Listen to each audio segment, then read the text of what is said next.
Hello, everyone. I want to start this presentation by giving you two sentences that seem to be everyday, regular sentences, but reveal interesting things about responsibility. So, a specifically ecologically minded person might say that humanity as a whole must be held accountable for global warming, or a specifically left-leaning person might say that the bourgeoisie must be held accountable for global hunger. Both of these examples deal with what I call non-agential collective responsibility. And the question that will be running throughout this presentation is, do they make sense? Or are they as silly as blaming bad weather for messing my outdoor party? An example that David Shoemaker gives. So, in order to explain the key concepts related to these questions, we must first deal with moral responsibility. Following Shoemaker, I divide this concept into three distinct groups. There's attributability, that is being the rightful owner of an action. There's answerability, that is being able to provide reasons and judgments about an action. And finally, accountability, which is that being given resentment and being demanded recognition of wrongdoing and then followed by a remedy of the wrongdoing. The model that I'm dealing with will be dealing with accountability primarily. I'm also dealing with collective responsibility, which could be broadly divided into three subcategories. So first of all, there are hierarchical collectives, such as specific corporations with corporate internal decision structures, and Peter French has basically explained this matter thoroughly. There are also addressable agential collectives, such as cigarette companies or Abercrombie and Fitch, and Deborah Tollefsen's paradigm, which I'll be critiquing shortly, that deals with these collectives as well and shows how they can be held responsible. And lastly, there are non-addressable large or loose collectives. Current literature doubts that we can assign responsibility to these collectives, but I will be arguing here that we can through a specific paradigm. Also within collective responsibility, we can divide the notion of responsibility into distributive and non-distributive responsibility. I'm dealing with a kind of responsibility that concerns group members as group members.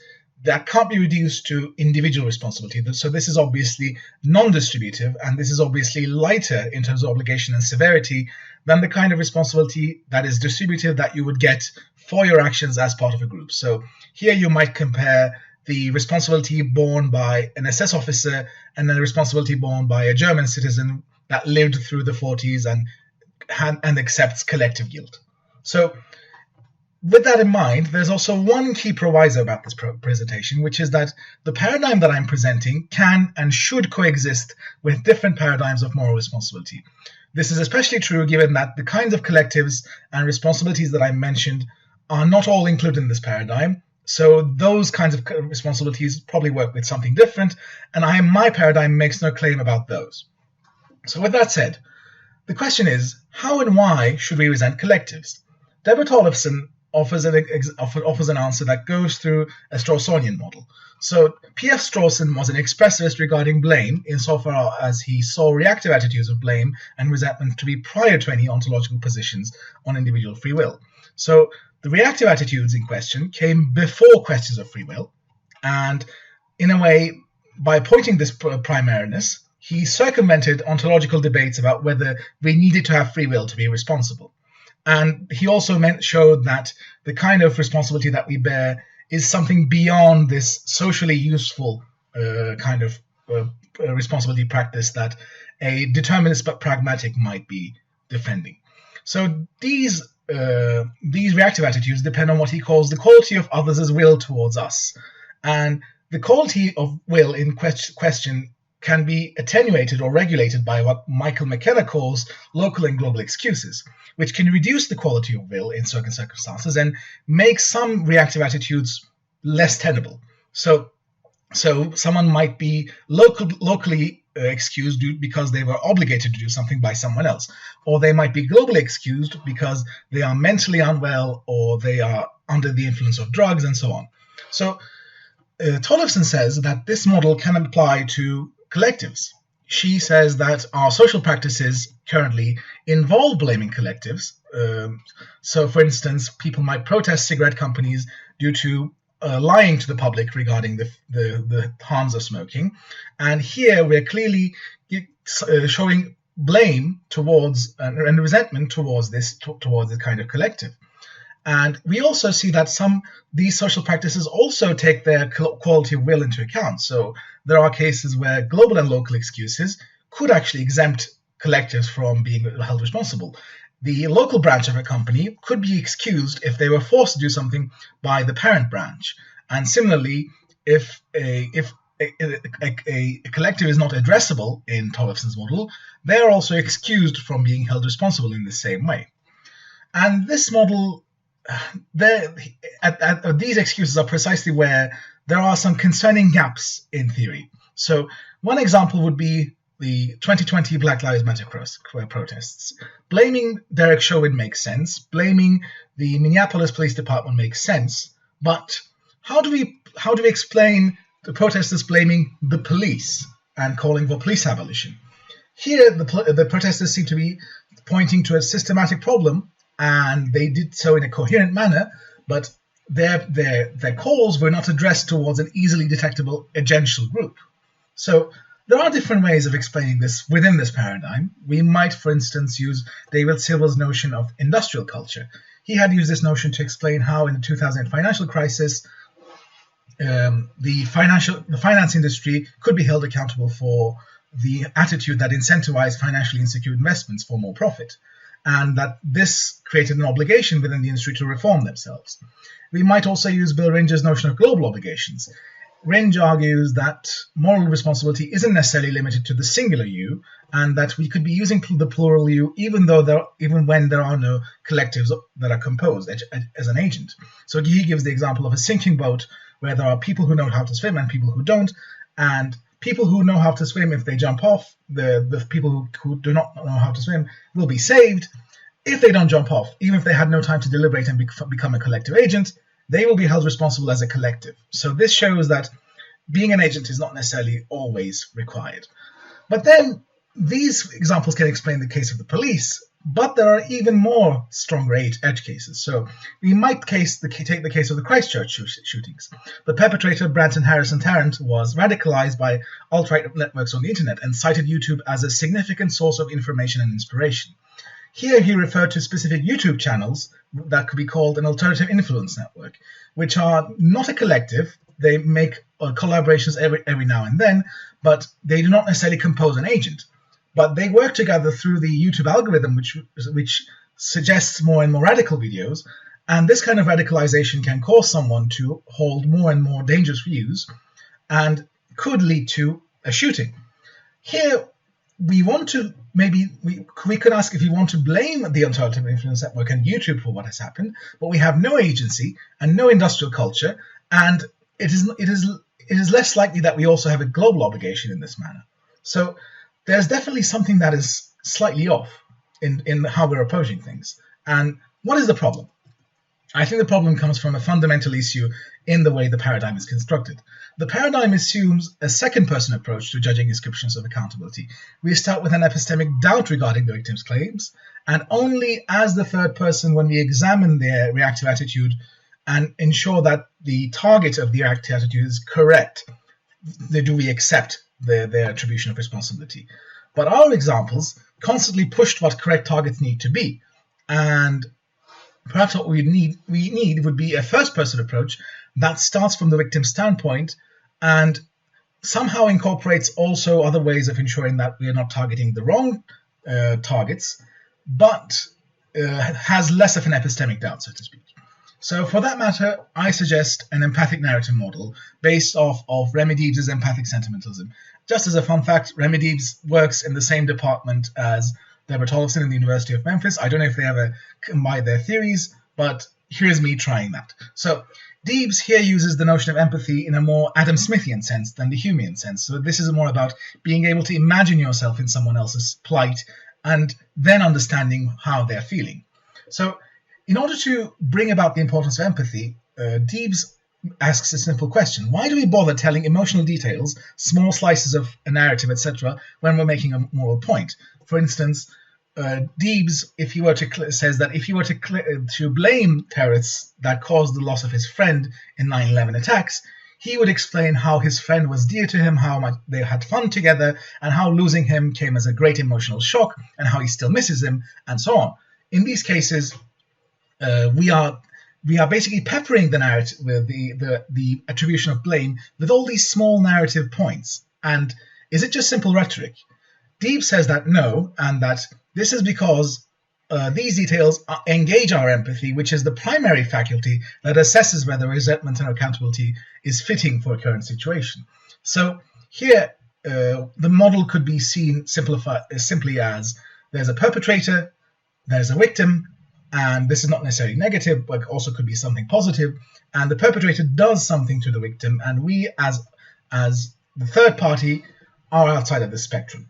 And the narrative judgment comes from the victim's narrative as positive or negative, depending on the situation, that is judged by us as fitting, empathically speaking, given the situation of what has happened. So we take what has happened to the victim and judge based on it. So what we see is that this model is imaginative. We put ourselves in the victim's place, assess their real or imagined narrative involving a perpetrator, and see if their moral sentiment, which they express or not, is relatable. And here, the fittingness is actually regulated by what Deeb calls affective dignity. The account is a first-person account in order to respect the victim's affective dignity so that they are taken seriously as people with an effective life and their emotions are taken seriously.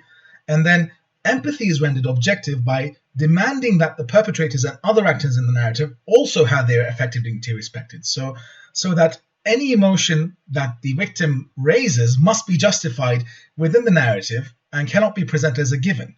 So this also helps Deeb avoid the trap of empathizing with bigots or basically dangerous narratives, where the bigot would not have a proper justification for the way they are feeling this.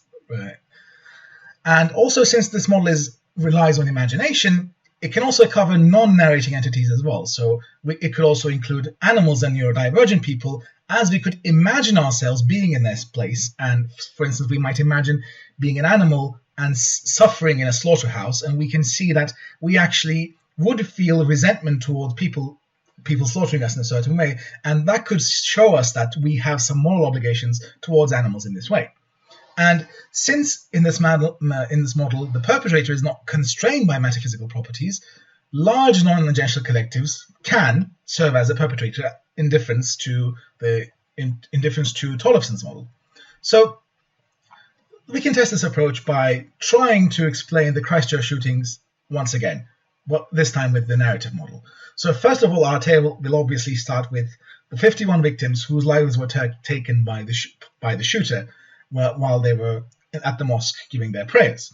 But we also have the perpetrator, the shooter, who was a young man who was radicalized during a time of social isolation by a pipeline of stochastic terrorism, who one presumes, started watching basically edgy content such as PewDiePie or Joe Rogan, and thanks to the algorithm and thanks to this alternative information network collaborating between each other, would go on to more and more radical websites whose opinions would change based on these websites, and as a result would end up basically with a ready to commit acts of terrorism. So here the pipeline is still there. The algorithm with slight tweaks is still working. These channels are still operating, and even though these people have died, the system that allowed this to persist is still there. So the question is, doesn't that infuriate you? Shouldn't YouTube and these channels be held accountable to a certain extent? And if the answer is yes, if you did feel some emotion from what has been told, then the system the paradigm actually worked, and we can actually empathize with the narrative depending on the victim's perspective and how we understand their situation. So this model has certain implications, obviously. First of all, accountability for non-agential groups still works on an expressivist basis. So it is still based on reactive attitudes and not logical propositions, but in difference to the simple Aryan point of stealing, narrative logic might be useful in explaining other non-descriptive areas of discourse here as well. We might be able to understand why our empathy works in a certain way and not in another way through narrative logic. There's also the question of what would be the obligations that arise out of this kind of question of accountability. So here, following Shoemaker, I would say that the kind of accountability that would be needed would target members of the non-agential collective. So even if the collective itself is non-agential, its members and as agents can recognize their part in it and can accept their non-distributive responsibility and can recognize what has happened and remedy what is going on. So also within this system, starting from the victim's viewpoint could help tackle epistemic injustices. But that said, there's also the fact that not everyone probably related to the story that I just told, but some of you probably did. So the background assumptions about the world clearly play a role here in terms of how much of a believer you are in personal responsibility and so on. And studying how background assumptions about the world play into empathy is definitely something that should be studied to be better understood. But also, this model's another use would be bridging the gap regarding systemic issues, because in many of these cases, we don't really have a way to point to a clear perpetrator, but being able to point to large non-agential groups such as social classes, privileged racial and gender-based groups, or humanity against nature in terms of climate change could help us pin down perpetrators of invisible issues and make amends in those areas. But of course, this model requires some reminders.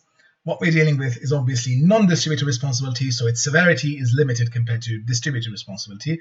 And even if the victim story is the basis, our empathic faculty puts this story to scrutiny by trying to see if the reactions make sense to us. So we do not take the victim story to be gospel.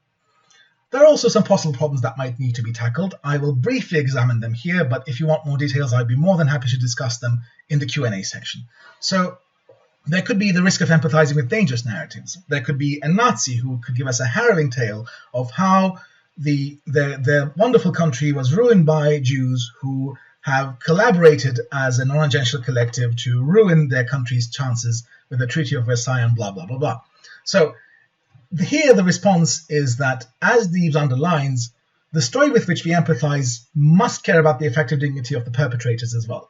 And the Nazi story, or any dangerous narrative, I would argue, cannot work in this scenario because it has to basically disregard the effective dignity of the perpetrator that they're pointing out. So the kind of narratives that we can empathize with are regulated by the principle of effective dignity to make sure that we do not empathize with dangerous narratives. And even if this is not a descriptive kind of content, there are still some rules to ensure that it's not a completely relativistic world. But there's also another risk that I alluded to in the beginning, that is the risk of turning into animism. So if being the perpetrator of a story is enough, could we not say that it's not just non-agential groups, but we could also say that weather phenomena and lightning can be perpetrators as well if the story is convincing enough? So, and we're back to ancient Greece with mythological names and actions for weather phenomena. And here, I believe the response would be that the actions of these weather phenomena can be explained objectively as scientific events, but we do not have such an explanation for groups, be they small or large, agential or non-agential. So this, I argue, is what makes narratives possible. The causal ambiguity allows us to put these non-agential collectives as perpetrators, while it disallows weather phenomena or other objective entities. Ultimately, I think such a model expands the notion of moral responsibility in a way that makes it fairer.